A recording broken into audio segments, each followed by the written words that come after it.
Banjir bandang di Buleleng timbulkan kerusakan dan korban jiwa.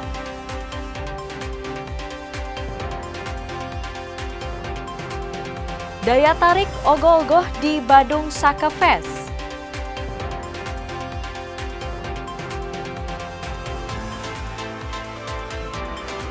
Bali menjadi pulau terbaik se-Asia Pasifik. Disiarkan dari Studio 1, inilah Kompas Pagi.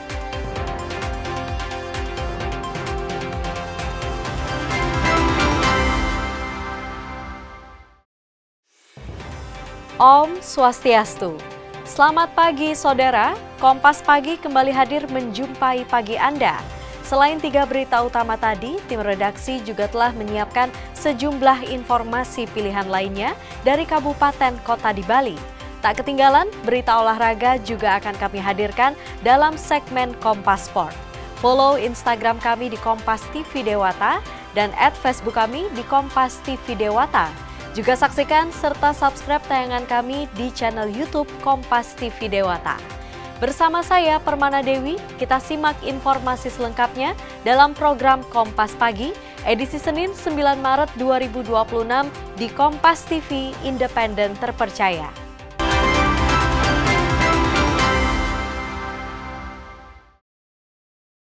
Saudara, berbagai peristiwa terjadi di Pulau Dewata dalam sepekan ini. Berikut kita simak informasinya dalam segmen Kilas Peristiwa Sepekan.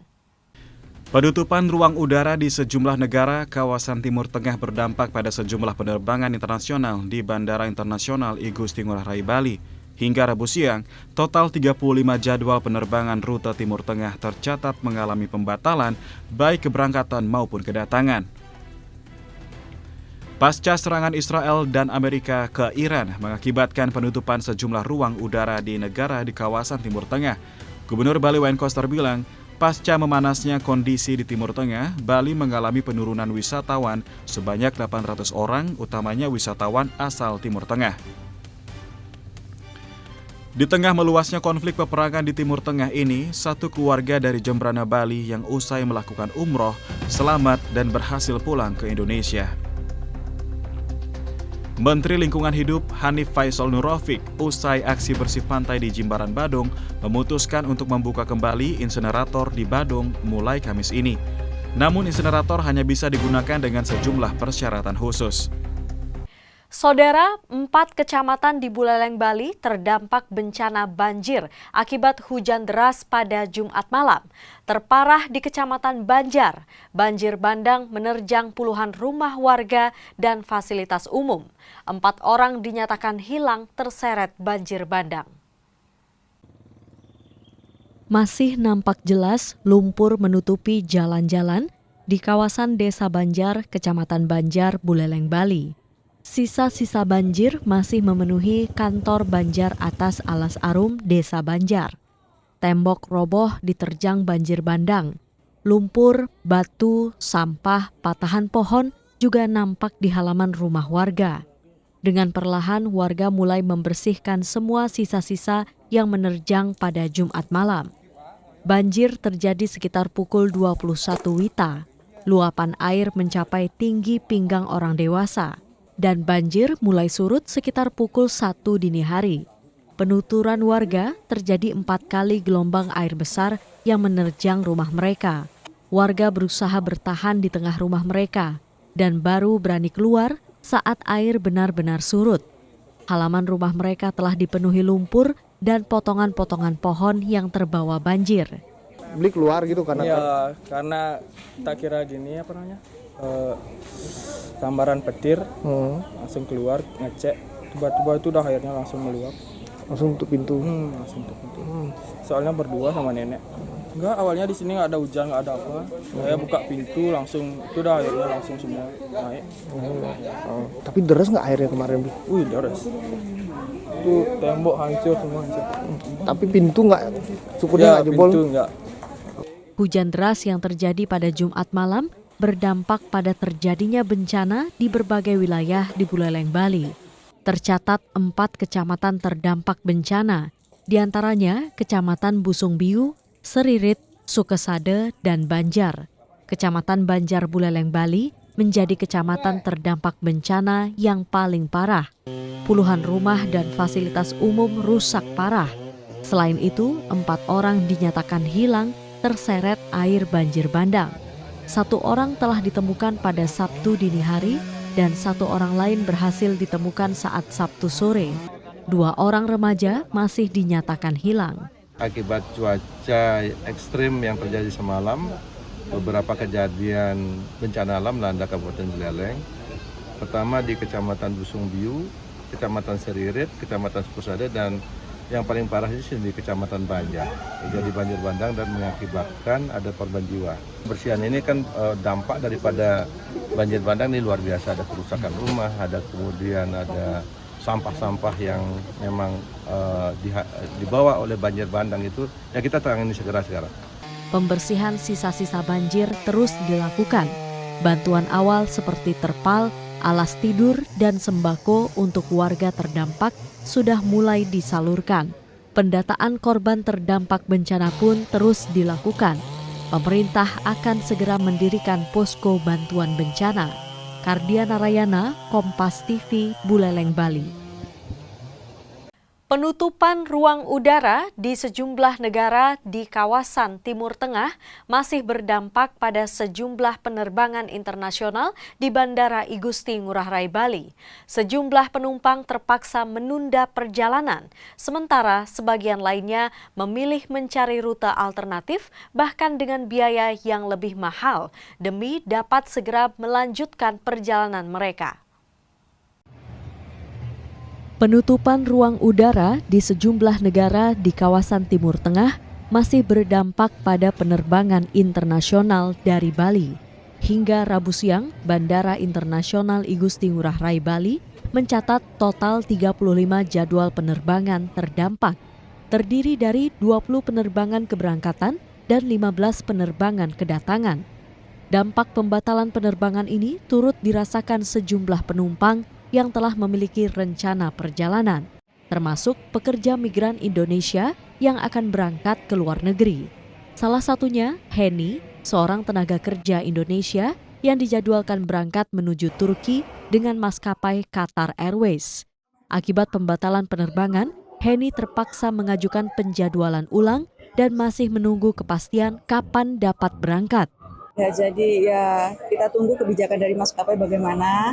Jalan satu-satunya hanya itu yang bisa kita ikuti. Maskapainya apa? Qatar. Ya, sebenarnya sih bandara di Jakarta kemarin kita ada schedule tanggal 6. Kita tunggu info next flight-nya. Ini ada teman saya 2 orang juga di penerbangan tanggal 23 sama tanggal 22. Kita mau ke sini mau reschedule 2 tiket tersebut. Seperti itu. Schedule berarti bukan di sekarang gitu ya? Untuk yang tanggal 6 itu memang benar-benar di-cancel dari maskapai. Tak hanya pekerja migran, wisatawan mancanegara juga turut terdampak pembatalan penerbangan ini. Seorang wisatawan asal Jerman, Katerina, mengaku penerbangannya menuju Munich yang seharusnya transit di Doha terpaksa dibatalkan. Ia kini masih berupaya mencari alternatif penerbangan lain, bahkan siap mengubah rute perjalanan demi bisa segera kembali ke negaranya. I was supposed to go to Munich, to Germany. And you have to transit in Doha? Yes, right. But unfortunately, my flight was cancelled. Okay. And what will you do now?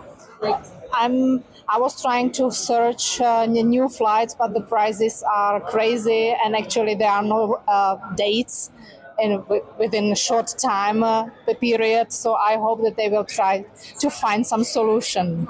Pihak Bandara Ngurah Rai menyatakan operasional bandara secara umum masih berjalan normal. Sementara penumpang terdampak mendapatkan fasilitas helpdesk maskapai, layanan imigrasi, serta makanan dan minuman selama menunggu kepastian jadwal penerbangan mereka. Putu Farah, Kadek Santosa, Kompas TV, Badung, Bali. Sorotan lainnya, Saudara, polisi memastikan korban mutilasi yang ditemukan di Pantai Ketewel, Gianyar, Bali identik dengan warga negara asing yang sebelumnya dilaporkan hilang dalam kasus penculikan. Kepastian ini didapat setelah hasil uji DNA dari ibu korban di Ukraina dinyatakan cocok dengan potongan jenazah yang ditemukan. Saat ini polisi masih memburu para pelaku yang diduga telah melarikan diri ke luar negeri.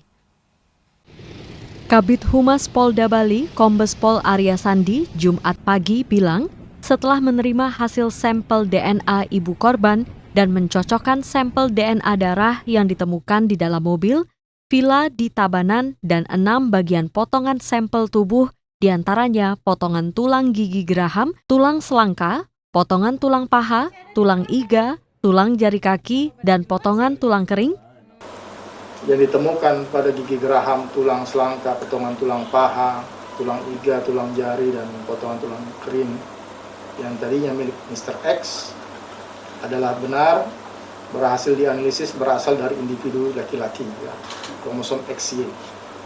Nah, perbandingan dari hasil profil DNA tersebut dapat disimpulkan bahwa alel maternal dari profil DNA ibu korban adalah cocok dengan alel material dari profil DNA darah pada mobil Avanza hitam, profil darah pada villa Summer di Tabanan, dan hasil profil DNA pada ke-6 sampel tulang yang sudah kita periksa tadi. Berdasarkan perhitungan indeks paternitas bahwa probabilitas profil DNA adalah 99,99%. Pemeriksaan di Lab Form Mabes Polri dinyatakan hasilnya 99,90% sama dengan korban yang dilaporkan kasus penculikan dan korban mutilasi yang ditemukan di Pantai Ketewel, Gianyar, Bali. Pengungkapan laboratorium gelap narkotika jaringan internasional kembali terjadi di Bali. Kali ini tim gabungan Badan Narkotika Nasional BNNRI bersama sejumlah instansi berhasil membongkar aktivitas produksi narkotika di sebuah villa di Kabupaten Gianyar. Badan Narkotika Nasional Republik Indonesia bersama Bea dan Cukai, Imigrasi, dan Polda Bali berhasil mengungkap kasus laboratorium gelap atau clandestine lab narkotika jaringan internasional di Bali. Laboratorium ilegal tersebut diketahui beroperasi di sebuah villa di Kabupaten Gianyar yang digunakan untuk memproduksi narkotika jenis mepedron. Dalam operasi penindakan yang dilakukan tim gabungan, petugas berhasil mengamankan 2 orang warga negara asing serta menetapkan 1 orang lainnya sebagai buronan. Pengungkapan kasus ini merupakan hasil penyelidikan sejak awal tahun 2026 dengan modus operandi menyewa sejumlah villa untuk menyamarkan aktivitas produksi narkotika secara ilegal. Hasil pengetahuan yang kita dapatkan dari beberapa literatur itu 3,5 jam.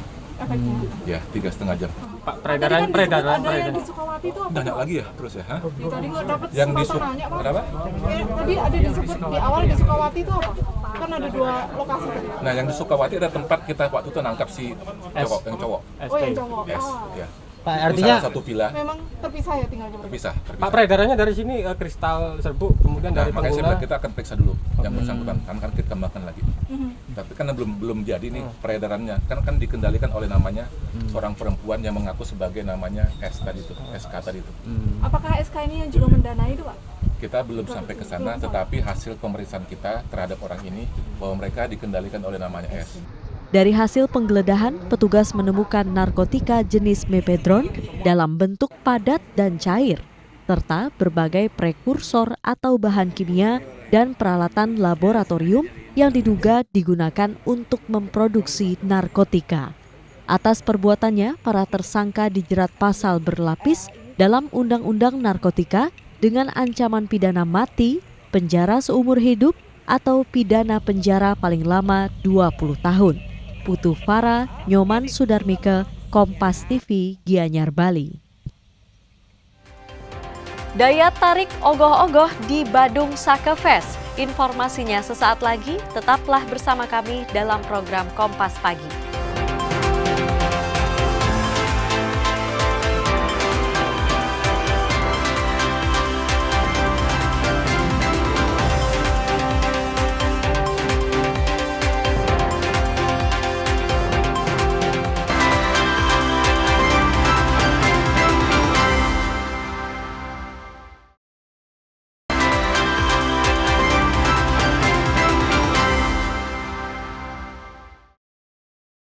Saudara, 16 ogoh-ogoh terbaik karya Seket Runa-Truni Sekota Denpasar tampil dalam Parade Kesange Festival tahun 2026.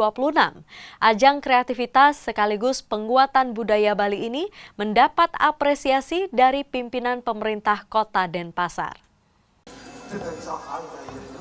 Gelaran tahunan bertajuk Kesange Festival Saka 1948 tahun 2026 resmi dibuka pada Jumat sore. Pembukaan ditandai dengan menyuarakan kulkul sebagai tanda dimulainya parade ogoh-ogoh dalam rangkaian peringatan Hari Suci Nyepi. Kegiatan ini dipentaskan di kawasan Patung Catur Muka Denpasar. Setelah resmi dibuka, acara dilanjutkan dengan parade 16 ogoh-ogoh terbaik karya Seket Runa-Truni Sekota Denpasar. Pada penyelenggaraan keempat tahun ini, Kesange Festival mengangkat tema Jala Sidi Suvita yang bermakna memuliakan air sebagai sumber kesejahteraan bersama.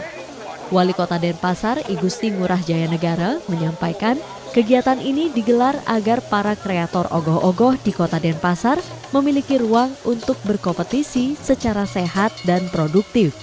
Kompetisi ini juga tetap berpedoman pada konsep Satyam Siwam Sundaram yang menekankan keseimbangan antara etika, logika, dan estetika. Sementara itu, Wakil Wali Kota Denpasar, IKD Agus Arya Wibawa, memberikan apresiasi kepada masyarakat yang antusias hadir menyaksikan pembukaan parade ogoh-ogoh tersebut. Ia berharap ke depan kegiatan ini terus dievaluasi dan disempurnakan agar para peserta dan masyarakat semakin puas dengan penyelenggaraan Kesange Festival. Masyarakat Kota Denpasar tumpah ruah hari ini menyaksikan Kesange Fest. Kami atas nama pemerintah kota mengucapkan terima kasih atas kelancaran dan kesuksesan acara yang sudah kita laksanakan pada sore menjelang malam hari. Ini kan konsep baru, nanti tahun depan kita akan evaluasi yang mana mungkin titik-titik yang akan bisa kita benahi sehingga masyarakat yang menonton, kemudian para peserta yang ikut masuk nominasi merasakan kepuasan mereka dalam tampil di Kesange Fest. Selain menampilkan 16 ogoh-ogoh terbaik karya Seket Runa-Truni Kota Denpasar, berbagai kegiatan dan lomba juga digelar selama 3 hari penyelenggaraan Kesange Festival. Di antaranya lomba ogoh-ogoh mini, sketsa, tapel, serta lomba barong dan geleganjur. Komang Suarbawa, Kompas TV, Denpasar, Bali. Sementara itu, antusiasme warga mengunjungi Badung Sake Fest 2026 terlihat sangat tinggi. Sebanyak 21 ogoh-ogoh terbaik karya anak muda se-Kabupaten Badung menjadi pusat perhatian masyarakat selama 3 hari penyelenggaraan festival ini. Suasana ramai terlihat di kawasan Gedung Girinata, pusat pemerintahan Kabupaten Badung, Sabtu pagi. Antusiasme masyarakat terlihat dari pengunjung yang terus datang silih berganti untuk menyaksikan berbagai kreasi ogoh-ogoh yang dipamerkan dalam Badung Sake Fest tahun ini. Anak-anak hingga orang tua terlihat menikmati keindahan dan keunikan ogoh-ogoh yang dipajang. Tidak sedikit pengunjung yang mengabadikan momen dengan bersuah foto di depan ogoh-ogoh yang menarik perhatian. Menariknya, pengunjung yang datang tidak hanya berasal dari wilayah Badung. Sejumlah warga dari berbagai daerah di luar Badung juga datang untuk merasakan langsung suasana festival budaya tahunan ini. Sebenarnya tujuannya jogging, cuma karena lagi ada Badung Sake Fest, jadi kita ngeliat-liat ogoh-ogoh juga. Di sini keunikannya karena dia lomba dulu di zonanya, jadi pas masuk sini kayak udah bagus-bagus gitu sih ogoh-ogohnya. harapannya semoga Badung Cakep Fest ini jadi festival yang terus-menerus sih. Dari Tabanan. Wah, jauh-jauh datang ke sini ngapain nih, Bu? Mau lihat ogoh-ogoh, ngajak anak jalan-jalan sekalian edukasi. Kenapa tertariknya ke sini, Bu? Karena di sini ogoh-ogohnya bagus-bagus sih. Terus seragamnya juga banyak. Tempatnya gampang diakses kalau dari Tabanan. Baru pertama sih. Gimana, Bu, kesannya lihat ogoh-ogoh? Bagus-bagus semua, keren-keren. Semoga bisa terus berlanjut sih, terus lebih banyak lagi peserta yang ikut serta, biar lebih banyak lagi variannya. Keramaian pengunjung setiap hari selama gelaran festival pada 6 hingga 8 Maret 2026 juga memberikan dampak positif bagi para pelaku usaha mikro, kecil, dan menengah atau UMKM yang membuka stand di sekitar lokasi. Melalui kegiatan Badung Cakep Fest 2026 ini, diharapkan festival ini tidak hanya menjadi ajang pelestarian budaya, namun juga mampu mendorong pertumbuhan ekonomi masyarakat lokal. Komang Suarbawa, Kompas TV, Badung, Bali. Masjid Al-Hikmah adopsi arsitektur Bali. Kompas Pagi akan hadirkan informasinya sesaat lagi, tetaplah bersama kami.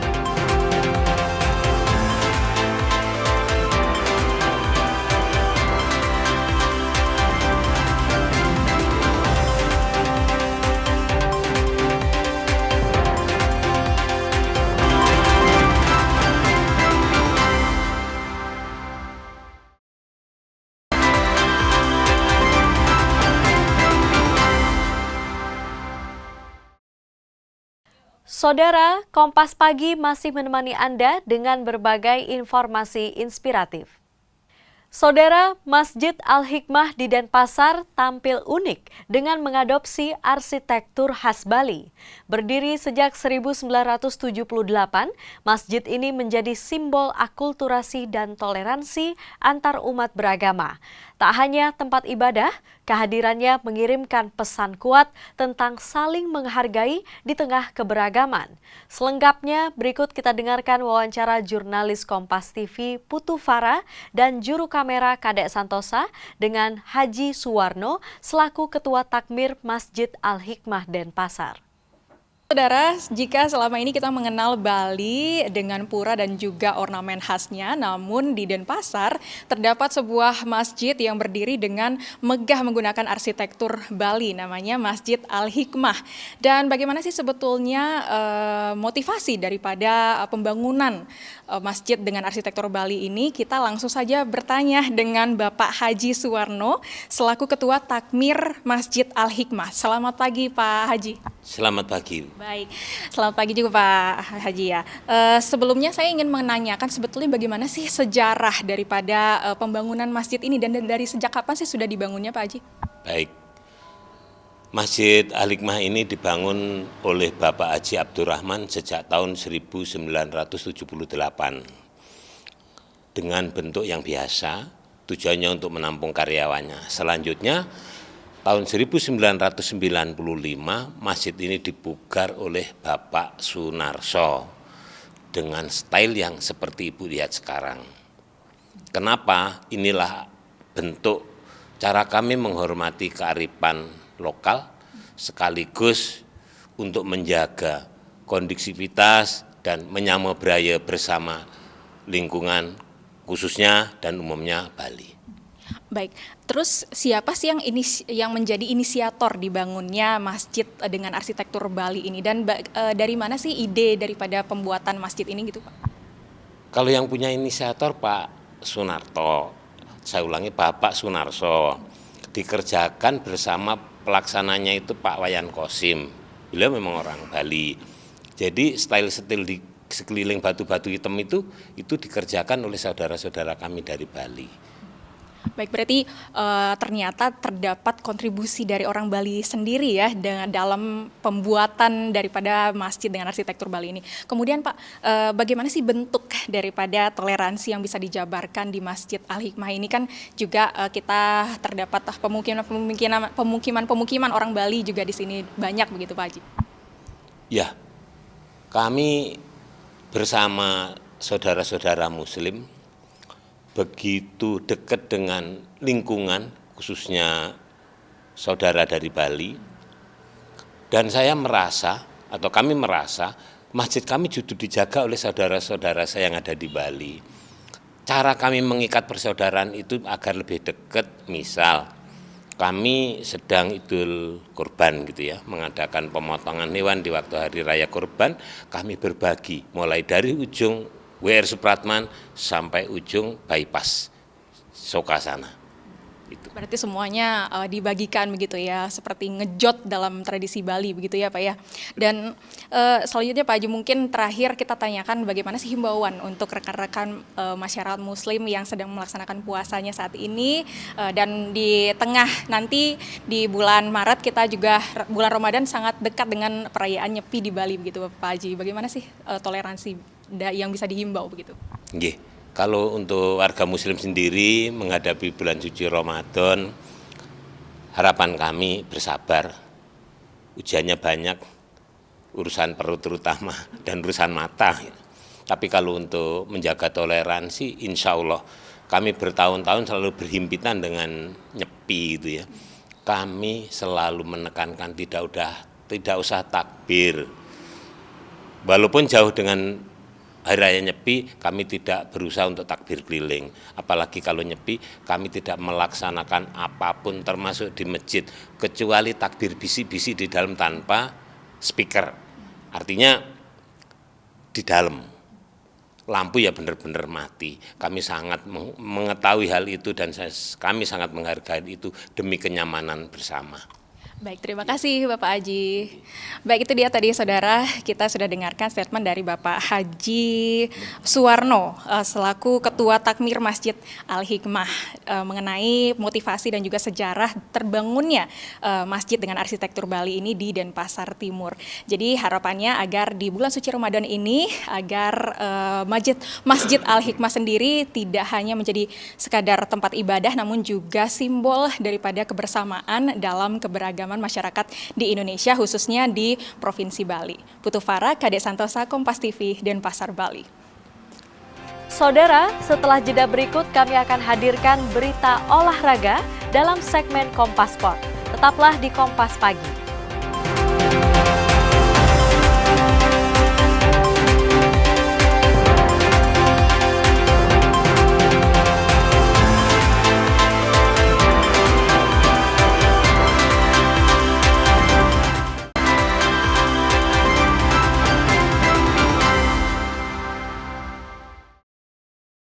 Saudara, bagi Anda yang baru bergabung, berikut kami hadirkan rangkuman berita hari ini dalam Kilas Peristiwa Senin. 4 kecamatan di Buleleng, Bali terdampak bencana banjir akibat hujan deras pada Jumat malam. Terparah di Kecamatan Banjar, banjir bandang menerjang puluhan rumah warga dan fasilitas umum. 4 orang dinyatakan hilang terseret banjir bandang. Polisi memastikan korban mutilasi yang ditemukan di Pantai Ketewel, Gianyar, Bali, identik dengan warga negara asing yang sebelumnya dilaporkan hilang dalam kasus penculikan. Kepastian ini didapat setelah hasil uji DNA dari ibu korban di Ukraina dinyatakan cocok dengan potongan jenazah yang ditemukan.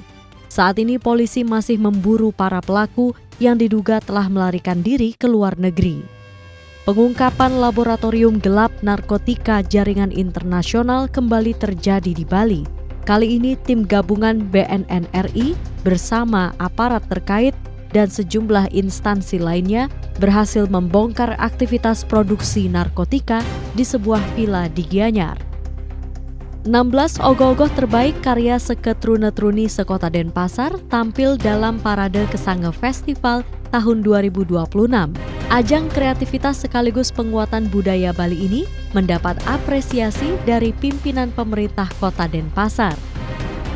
Antusiasme warga mengunjungi Badung Sake Fest 2026 terlihat sangat tinggi. 21 ogoh-ogoh terbaik karya anak muda se-Kabupaten Badung menjadi pusat perhatian masyarakat selama 3 hari penyelenggaraan festival ini. Saudara, Bali kembali menorehkan prestasi internasional dengan meraih penghargaan The Best Island dalam ajang Destination Readers Choice Awards 2026. Bali berhasil mengalahkan pulau-pulau cantik se-Asia Pasifik dan masih menjadi destinasi unggulan bagi wisatawan dunia. Untuk kesekian kalinya, Bali mendapatkan penghargaan di bidang pariwisata. Bali mengungguli sejumlah destinasi populer dunia seperti Boracay, Filipina, Phuket, Thailand, hingga Maldives, Maladewa. Wakil Menteri Pariwisata Niluh Puspa menyampaikan apresiasinya atas penghargaan tersebut. Menurutnya, pencapaian ini bukan semata milik Kementerian Pariwisata, melainkan hasil kerja bersama seluruh pelaku industri pariwisata, pemerintah daerah, serta masyarakat yang terus berupaya mempromosikan dan menjaga kualitas layanan pariwisata Indonesia. Namun demikian, Menpar juga menyoroti kondisi Bali yang belakangan mendapat sorotan publik terkait kondisi sampah, banjir, dan kemacetan. Ia pun berharap dengan seringnya mendapat penghargaan, Bali juga tetap bisa konsisten menjaga dan memberikan kualitas terbaik untuk para wisatawan. Ini kami dari Kementerian Pariwisata menerima penghargaan yang diberikan kepada Bali ya sebagai destinasi terbaik. Ini diberikan oleh Destinations, majalah Destinations yang dipilih oleh para pembacanya. Gitu. Tidak hanya Bali, tapi juga ada Lombok, kemudian juga kita Bali, Indonesia mengalahkan beberapa negara. Dan sebenarnya ada 3 pulau kita, 3 destinasi kita yang masuk sebagai nominasi, masuk dalam nominasi ini. Jadi kita sangat bersyukur sekali ya, ini penghargaan diberikan kepada destinasi kita, kepada Indonesia, kepada sektor pariwisata kita, bukan kepada Kementerian Pariwisata. Selain Bali, 2 pulau lain yakni Lombok dan Komodo juga masuk dalam nominasi 10 besar The Best Islandia atau pulau terbaik versi majalah Destinasian. Penentuan pemenang dilakukan berdasarkan pengalaman perjalanan para pembaca majalah tersebut yang terdiri dari wisatawan aktif dan pelaku industri perjalanan internasional. Nandang Astika, Kompas TV, Badung, Bali. Informasi tadi sekaligus menutup perjumpaan kita pagi ini dalam program Kompas Pagi. Tetap saksikan sejumlah acara dan berbagai informasi menarik lainnya dalam program kami selanjutnya. Follow Instagram dan Facebook kami di Kompas TV Dewata, serta saksikan tayangan berita kami di channel YouTube Kompas TV Dewata. Sampai jumpa di Kompas Pagi esok hari pukul 6 hingga 7 WITA. Kompas TV, independen terpercaya. Om Santi Santi Santi Om.